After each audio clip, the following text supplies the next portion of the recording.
à tous, j'espère que ça va. Moi, je suis contente, il fait moins chaud. Il fait chaud, mais franchement, on a un petit vent, il fait trop du bien. Là, je suis à 28 degrés dans la maison, alors que quand je tournais mes vidéos, c'était 32. Non, mais... Donc déjà, avant de commencer, je voulais remercier, je suis désolée, hein, franchement, quand je monte les vidéos, je vois que je bouge beaucoup. Je suis désolée, je peux pas m'empêcher, je sais pas pourquoi. Je suis tout le temps obligée de bouger. Bon, fait. Pourtant, j'étais pas super active quand j'étais jeune. Mais déjà, je voulais remercier donc tous ceux qui me regardent, surtout sur Odyssée. Alors, sur YouTube, franchement, je suis blacklistée. Ouais, non, je suis blacklistée. Vraiment, je crois qu'ils m'ont mis vraiment de côté. Ouais, non, parce que j'ai vu des vidéos, franchement, dégueulasses. Elles faisaient au moins 100 vues. Alors, moi, je fais 3 vues. Non, je vous jure, ils ont décidé de me blacklister, je pense. Ouais, je suis sur la liste fichier Y, tu vois, fichier YouTube. Ah ouais, non mais... Voilà, déjà, je voulais remercier donc tous ceux qui seraient susceptibles de me regarder sur YouTube. Et tous ceux qui me regardent sur Odyssée et sur Crowdbunker. Bon, Crowdbunker, j'ai de moins en moins de monde, hein, alors je sais pas si c'est les vacances. Non, sur Odyssée, ça va. Franchement, j'ai un petit groupe, une petite communauté, 45 à peu près. Non, vraiment, ça fait plaisir. Vraiment, ça fait plaisir, vous voyez? Donc, aujourd'hui, nous allons faire science. Alors, science, avant de commencer, je voulais vous parler bon, parce qu'en ce moment, je suis à fond. Alors, autant j'étais à fond à la Chine, bon, je suis toujours. Mais vous voyez, moi, j'ai des périodes comme ça. Et maintenant, je suis à fond les trucs mégalithiques et tout, machin et tout. Et enfin, les trucs un peu space, vous voyez? Et en fait, je regarde Proven Mohan. Et lui, c'est un ninja. Et donc, il vous montre tous les temples et les singularités que vous pouvez trouver dans ces temples. L'ingéniosité, les mathématiques, enfin, c'est vraiment hallucinant. Et c'est là que tu te dis, non, il y a un problème. Parce que, normalement, tu pars, c'est comme un enfant, logiquement. C'est-à-dire, tu pars, c'est une civilisation bidon pourrie, ok? Et au plus ça va, au plus tu évolues. Sauf que là, on se retrouve avec des temples que nous, au 21e siècle, on n'est pas capable de réaliser. Et en fait, eux, ils avaient des techniques, parce que pour soulever j'allais dire des poutres, des mégalithes de 100 tonnes, 500 tonnes, voire 1000 tonnes, 1000 tonnes, s'il te plaît. Non, mais tu te dis, tu crois qu'il n'y a pas eu de souci, en fait. On te dit, ils n'avaient pas la roue. Comment ils n'avaient pas la roue? Tu crois qu'ils sont cons ou quoi? Tu crois qu'ils n'ont pas capté qu'une boule, ça roule, et que bon, tu l'aplatis, ça fait une roue, je veux dire, tu crois que quoi? Et tu te dis, c'est pas normal qu'on te dise qu'avant, c'était plus archaïque que maintenant. Vous voyez, alors, donc ça veut dire que c'était super évolué, ils arrivaient à faire des trucs qu'on n'est pas capable de faire maintenant.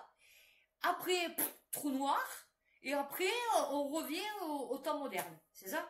Et donc, du coup, pour en revenir à ça, j'ai vu la chaîne biomécanique. Donc, c'est Guillemont, c'est le professeur Guillemont. C'est un ingénieur au CNRS, professeur de neurosciences, je sais pas, il a plein de trucs, lui, le mec.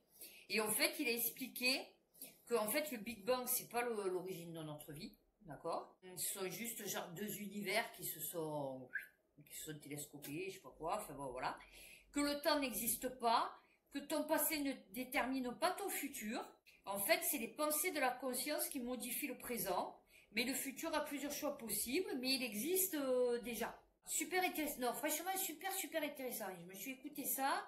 Et en fait, donc lui aussi, c'est genre matrice, vous voyez. C'est-à-dire que bon, en fait, c'est des informations qu'on matérialise. Enfin bon, c'est... Ouais, non, c'était très... franchement, c'était super intéressant. Donc, je vous mettrai le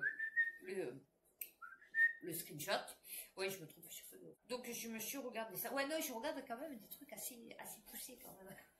La fille. Après, je dis pas, je suis pas chimiste, je suis pas scientifique, je suis pas...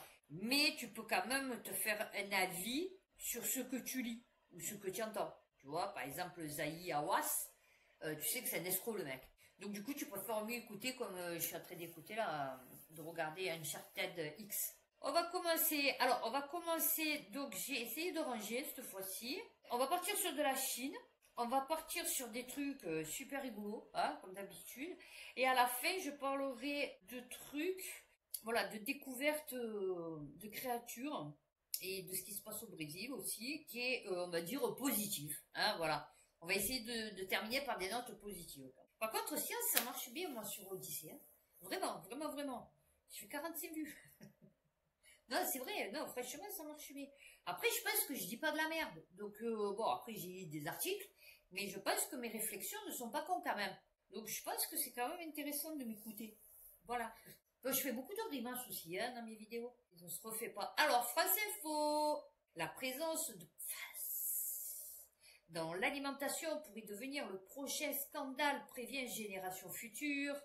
Dans 17 communes des Ardennes. Et là, la dernière fois, j'ai vu, enfin tous les jours, hein, si vous regardez Google Actualité, tous les jours, presque tous les jours, vous avez, oui, attention, l'eau potable, interdiction de boire l'eau potable dans telle commune, telle commune, telle commune. Ouais, ouais, non, vraiment, on a des problèmes. C'est pour ça que je bois plus l'eau du robinet. Tant pis, je bois des microplastiques, mais c'est pas grave. Dans 17 communes des Ardennes et de la Meuse, les concentrations relevées dépassent entre 3 et 27 fois à... Ouais. La fourchette est grande. La norme autorisée. Et je me dis, est-ce que tu crois qu'ils te préviennent? C'est genre, tu reçois un courrier ou on t'appelle? Parce que comment tu peux le savoir? Et tu vois, on te prévient quand même. Non, parce que si elle est interdite, c'est que vraiment, il faut pas se faire, tu vois, baignade interdite, normalement, tu te baignes pas. Tu as vu, mais là, boire de l'eau, comment tu fais bon? La fille, chaque fois, il faut qu'elle trouve, qu'elle cherche des questions au truc. Ok, des concentrations de polluants éternels ont été détectées au-delà du seuil réglementaire fixé à 100 nanogrammes par litre. Ouais, ben comme je t'ai dit, du moment que ça dépasse pas l'éprouvettes, c'est bon. Villy, dans les Ardennes, détient le triste record national avec un taux mesuré à 2729 nanogrammes par litre. Ah bah écoute, une sorte de bombe à retardement. Eh ouais, ben non, non parce qu'il marque, cette pollution elle ne s'en va pas. Et ouais, non, c'est des polluants éternels. Donc, c'est écrit éternel. Ah, bah, dans l'alimentation, ouais, ça va être le prochain scandale aussi. Enfin, le scandale intérieur, parce que du coup, il n'y a personne qui le sait. Hein, voilà. On n'en parle pas à la télé, on n'en parle jamais. Ah, celui-là, super. TF1 Info. J'avais pas compris. Je croyais qu'ils avaient retrouvé des déchets plastiques fermentés dans le paracétamol. Non! C'est du paracétamol à base de déchets plastiques fermentés. J'en bouffe du paracétamol, moi. Hein. J'en bouffe au moins 2 grammes par jour. Ouais, je sais, c'est énorme, en plus de la codéine. Ouais, parce que j'ai des migraines, je sais pas pourquoi. Donc, mon père avait des violentes migraines, et on m'a dit que c'était génétique. Donc, bon, peut-être que j'ai le même problème que lui. Et donc, en fait, j'ai des putains de maux de tête. Et donc, du coup, il n'y a que le paracétamol et la codéine, mais après, je dors. Voilà, c'est ça le problème. Alors, déjà que je prends des neuroleptiques... Donc, je suis bien calée en médical. Alors, des chercheurs de l'université d'Édimbourg sont parvenus à fabriquer du paracétamol à partir de déchets plastiques. Des bactéries Escherichia coli génétiquement modifiées sont au cœur du projet. Non, je vous dis, même pour se soigner, ça va être compliqué. Hein. J'ai lu un article où il disait qu'il ne savait pas comment le paracétamol agit, mais il agit. Mais moi, je voulais savoir... Alors, attends. Avec quoi c'est fait? La première étape est la réduction du paranitrophénol en para-aminophénol en présence d'éthane, donc de l'acide acétique glacial. Je pense que je vais réduire ma consommation de paracétamol. Ah ouais, non mais. Le para-aminophénol obtenu est ensuite acidé par l'acide acétique pour obtenir du paracétamol. D'accord. On va continuer l'article avec les Escherichia coli, là, je sais pas quoi. Alors, il pourrait bientôt être possible de se soigner avec des médicaments fabriqués à base de plastique. Je pense qu'ils veulent faire une sélection surnaturelle. Oui, je pense. C'est ce que je pense qu'ils veulent achever ceux qui sont malades, vous voyez, enfin, des trucs comme ça. Celle-ci mange le polytéréphtalate d'éthylène, PET, qui compose les bouteilles en plastique. Ok, une fois dans son organisme, la matière entre en fermentation, comme de la bière, et devient une molécule de paracétamol. Je répète. Non, parce que comparé à tous les trucs qu'il faut faire pour obtenir du paracétamol, on va dire de la manière normale, là, ça me paraît un peu bizarre quand même. Non, un peu rapide, en fait. C'est un peu simple. Transformer des déchets plastiques en paracétamol, le tout grâce à une bactérie Escherichia coli. Bon, déjà, ok. Génétiquement modifié. Ok. Déjà, bon, 2. Il y a 2 trucs, déjà, qui vont pas. Alors, celle-ci mange le polytéréphtalate d'éthylène, PET, qui compose les bouteilles en plastique. Une fois dans son organisme, la matière entre en fermentation comme de la bière et devient une molécule de paracétamol. Ok, bon voilà. Non, de toute façon, il ne développe pas après, hein, voilà. Non, c'est, je suis sous le choc. Ah ouais, non, je suis sous le choc, parce que là, du coup, j'ai pas compris. Non, j'ai pas compris. Alors, on va partir sur de la Chine, hein. Science Post, sur mes amis les petits Chinois. Oh, c'est beau, il y avait des beaux là-bas, la Chine, mon Dieu. Mais je savais pas qu'ils avaient autant de temples bouddhistes, parce que moi, j'étais au temps du communisme encore, vous voyez. Donc je me suis dit, ils ont tout rasé les temples. Non, non, ils les ont pas rasés. Ils sont magnifiques, leurs temples. Franchement, ils sont merveilleux. Ah ouais, c'est trop. Oh, c'est propre, mon Dieu, c'est ça que j'ai. Oh, mon Dieu, quand je regarde que ça en fait. Je regarde que par terre. Vous voyez, dans la nature, quand il marche, le mec, qui va voir le temple perdu sur la montagne isolée là-bas, eh ben, il n'y a pas un papier. Il n'y a pas de déchets plastiques sur les côtés. Il n'y a pas de. Tu vois, nous, on a vraiment un problème en France. Ouais, ouais, enfin, en Europe, je ne sais rien, on a vraiment un problème. Alors, donc, Science Post, c'est ça? La Chine contrôle mentalement les abeilles avec la puce cérébrale la plus légère du monde. La guerre des insectes a-t-elle commencé? Ben, non, du coup, parce que pourquoi ils vont se faire la guerre? Et je veux dire, comment la guerre? C'est-à-dire quoi? Ils vont se battre à coups d'abeilles? Non, je sais pas, parce que du coup, pourquoi la guerre des insectes? Ils vont pas les... entre eux, ils vont juste les téléguider, c'est tout. Ils téléguident bien leur peuple, je veux dire, bon, tu vois. Et ça fonctionne, c'est ça qui est bien. Aujourd'hui, une équipe de chercheurs chinois a franchi un nouveau cap en fusionnant la biologie et la technologie, en développant un contrôleur cérébral pour insectes ultra légers, capable de piloter à distance les mouvements d'abeilles vivantes. Un dispositif plus léger que le nectar d'une abeille. L'Institut... Non, je pense que le mec, il a voulu dire au pollen. Bon fait. L'Institut de technologie de Pékin, sous la direction du professeur Zhao Jingyang, a mis au point un système miniature pesant seulement 74 mg, plus léger qu'un sac de nectar. Ah, voilà. Transporté par une abeille ouvrière en vol. Cet appareil fixé sur le dos de l'insecte agit directement sur son cerveau grâce à 3 minuscules aiguilles qui délivrent des impulsions électriques. Oui, ben c'est une puce. En réponse, l'abeille obéit à des ordres de vol spécifiques se déplaçant dans les directions indiquées avec une efficacité remarquable dans 90% des cas. Je lui dis, on est foutu, hein. Là, par contre, scarabée cafard, ouais, non, surtout cafard, c'est pas mon truc. Ah, on est quand même, dans le white. Wouh! De l'insecte à la machine, un mariage naturel. Ces abeilles cyborgs. Ah ouais, non, mais. Le dispositif repose. Non, j'aime bien parce qu'ils m'ont mis la photo d'une abeille, ça fout. Non, je croyais qu'il y avait l'abeille, il y avait le dispositif. Le dispositif repose sur un film polymère. Ah oui, je crois qu'ils en avaient parlé. Extrêmement fin et flexible, comparable en épaisseur aux ailes d'un insecte. Je vous avais pas lu, là. Capable d'héberger des circuits électroniques miniaturisés. Ah ouais, non mais là, cette innovation permet de ne pas gêner le vol naturel et de préserver l'agilité de l'abeille, ce qui était un obstacle majeur. Eh ouais, des applications prometteuses et inquiétantes. Ben, c'est-à-dire si on fait ça des frelons, on n'a pas le plus des nuages de sauterelles, hein, vous vous rappelez? À un moment donné, toutes les années, ils nous parlaient des nuages de sauterelles dans les pays comme l'Inde, machin et tout, la Chine, je ne sais, en Afrique. Ils en parlent plus, hein. Ben, c'était déjà télécommandé par les Chinois, va savoir. Non, c'est pas vrai, je plaisante. Alors, entre nature et science-fiction, le parallèle avait le cordyceps. Je ne sais pas ce que c'est. Le champignon parasite cordyceps. Ce champignon est capable de prendre le contrôle du système. Ah ben oui. Non, c'est bien, hein, c'est bien, hein.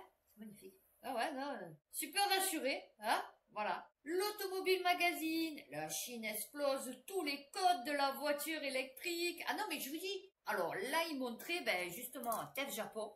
Ils sont partis en Chine à Wuhan. Donc ils montrent l'hôpital. Bon, maintenant il est fermé et tout. Vous savez qu'ils ont construit 10 jours, 15 jours. Il paraît qu'ils en ont ouvert deux. Et en fait, bon, ils sont en train de démolir, de reconstruire et tout. C'est magnifique. Ils montraient les voitures toutes seules, les taxis. Tu prends ton taxi, il n'y a pas de conducteur. Voilà, c'est réel. Pendant que toi, tu as des Uber qui te violent quand tu le prends. Oui, voilà, c'est ça, tu vois. Voilà. Et ben, eux, ils ont déjà la voiture téléguidée, là, qui roule toute seule. Ouais, non, c'est bien. On voit comme quoi on est au top, hein. Et moi, sur les commentaires de TikTok, il y en a, ils se la pètent encore. Oh, il y en a, ils m'ont fait rire. Un jour, il faudra que je vous les lise, hein, parce que il y en a, ils sont rigolos. Bon, enfin, on en revient à nos moutons. Le problème de l'anxiété liée autonomie Non, non, la phrase déjà n'est pas correcte. Alors, les constructeurs chinois continuent d'investir massivement dans la technologie. Résultat, le problème de l'anxiété liée à l'autonomie appartient déjà au passé car certains modèles permettent de récupérer jusqu'à 400 km d'autonomie en seulement 5 minutes de charge. Ils vont nous passer les bras, mais par contre, ça marchera que sur les bides. Ah ouais, non, ça marchera que sur les bides. Des stations de 1 MW pour enterrer les files d'attente. Mais toi, tu te dis, comment, avec tout ce qu'on pompe en énergie, avec l'informatique et tout, machin et tout, ils arrivent à assurer l'électricité. Pour les data centers, les machines, les trucs, les usines, les... Non, non, moi je vous dis, on est souci. Allez, on continue. Oui, alors, parce que la dernière fois, je vous disais, oui, l'ISS, c'est bien beau, mais qu'est-ce qu'ils font comme expérience là-haut qu'on a pu dire, oh putain, alors attention, ça, on a réussi à le trouver grâce à des expériences menées dans l'ISS, tu vois. Et en fait, il n'y en a pas. Voilà. Et donc là, j'en ai trouvé une. Voilà. Ouf, enfin, un truc un peu sérieux, lancer un avion en papier depuis l'ISS. Science et vie. L'expérience insolite.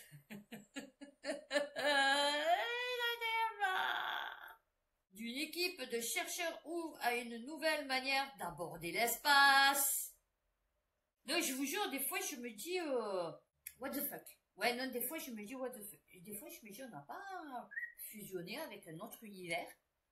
Et ça a changé le paradigme. Je sais pas, une expérience scientifique capitale qui pourrait potentiellement mener à une nouvelle manière d'aborder les missions spatiales.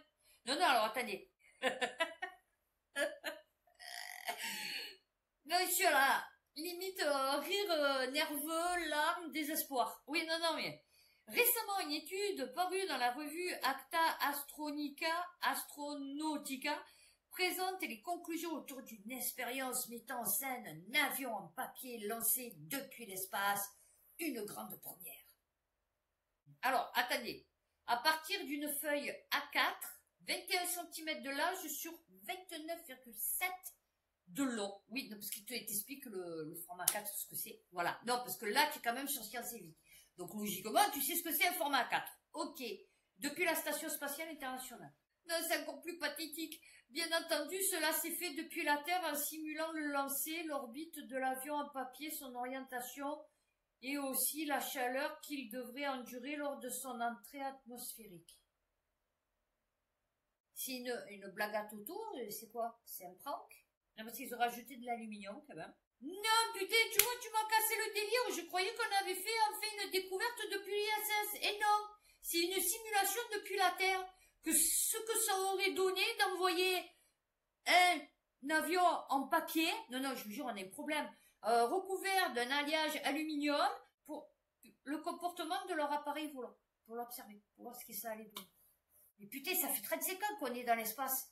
Tu n'as pas encore essayé depuis, tu n'as pas encore essayé de balancer quelque chose, de voir, enfin, j'en sais rien, une tournevis, un gant, j'en sais rien, du papier toilette, un avion format A4, tu vois, tu n'as pas essayé depuis? Ce que ça donnait dans l'espace, je sais pas, tu fais des sorties extra sensorielles. Tu fais des sorties dans l'espace, je sais pas, c'est quoi le délire? Moi, la première chose que je fais, je vous jure, c'est faire un avion en papier ou prendre une boulette de papier, là, c'est dans l'espace, on s'en fout. C'est l'espace, mais je veux dire, ta boulette de papier, on la voit même pas. Non, c'est encore plus pourri que ce que je croyais. Alors, celle-là, elle m'a fait rire aussi. On va se dépêcher, je suis un peu en retard. Alors, ça m'a fait rire, non, parce que vous savez que les centrales nucléaires, ils nous avaient dit qu'on en avait pour 20-30 ans. Ok. Bon, du coup, maintenant, on en a pour 50, 70 ans. Et bientôt, on en aura pour 1000 ans. Parce que je vous explique. Innovant. Le béton qui se répare tout seul. Une étude révèle que les radiations rendent les réacteurs nucléaires quasi indestructibles. L'expansion des cristaux de quartz ou haute radiation pourrait conduire à une auto-réparation du béton. Cette découverte pourrait prolonger la durée de vie et améliorer la sécurité des centrales nucléaires. Non, je vous dis, ils vous prennent pour des cons. Ils vous prennent pour des cons en vous faisant croire que dans les centrales nucléaires, ils font de l'électricité avec de l'uranium, machine et tout, qu'il faut les entretenir, que si, que là, que, attention, le prix que ça a coûté, les installations, le retraitement du nucléaire. Je ne dis pas que le nucléaire n'existe pas. Je vous parle de tout le schmilblick autour. Et qu'en vérité, rien du tout. En vérité, maintenant, ils sont en train de vous expliquer que la centrale nucléaire, elle va tenir 100 milliards d'années. Tu vois, parce qu'au plus tu mets des radiations, au plus le béton il est solide. Tu vois ce que je veux te dire? Donc les fissures, les machins et tout, c'est faux. Tu vois, quand ils vont te dire, ouais putain, il y a eu une fissure dans le tuyau, non. Parce que le béton s'auto-répare sous l'effet des radiations. Voilà, c'est ça que tu n'as pas compris. Alors, non, je vous jure, vraiment, vraiment, je crois qu'on est arrivé au bout du bout. Ah, celui-là, il m'a fait rire aussi. Non, celui-là, il m'a fait rire aussi, attendez. Média 24, non, alors, l'intention est bonne, mais c'est qui le fait? C'est ça qui m'a fait rire. C'est qui le fait? C'est ça qui m'a fait rire. Oui, voilà. Des scientifiques américains tiennent une des plus grandes découvertes de l'histoire qui pourrait sauver les 10 milliards d'êtres humains de la famine en 2080. Ben, je savais pas que nous, on mourrait de faim, en fait. Non, parce que les 10 milliards d'êtres humains de la famine en 2080, alors, déjà, 2080, faudrait-il y arriver, puisque en 2030, déjà, on n'a plus de voiture, donc on n'a plus d'économie, donc la société elle s'effondre. En 2050, on a la montée des eaux, et donc, du coup, en 2080, oui, sûrement peut-être un peu de famine, mais je veux dire, pourquoi les 10 milliards d'êtres humains de la famine? Nous, on va mourir de faim, les États-Unis vont mourir de faim, l'Afrique, ils vont mourir de... On va tous être avec de la famine. Le plus, c'est les Américains, ils me fait rire. Eux, ils vont dans tous les pays, ils te détruisent tout, et là, Zarma, ils vont sauver 10 milliards d'êtres humains de la famine. En 2080. Ah ouais, non, celle-là m'a fait rire. Et on va terminer par celle-là, enfin, par les deux que j'ai super intéressantes. Innovant. Des créatures dignes d'un film de fantasy découvertes dans les grottes coréennes. 4 nouvelles espèces étonnent les scientifiques. Ouais, je vais te dire, il en faut pas beaucoup. Non, très jolie. Illustration. Ah, donc c'est pas... Oui, voilà, c'est pas... D'accord, c'est pas des vraies photos. Donc on n'aura pas les vraies photos, là, c'est des photos IA. Ah, voilà.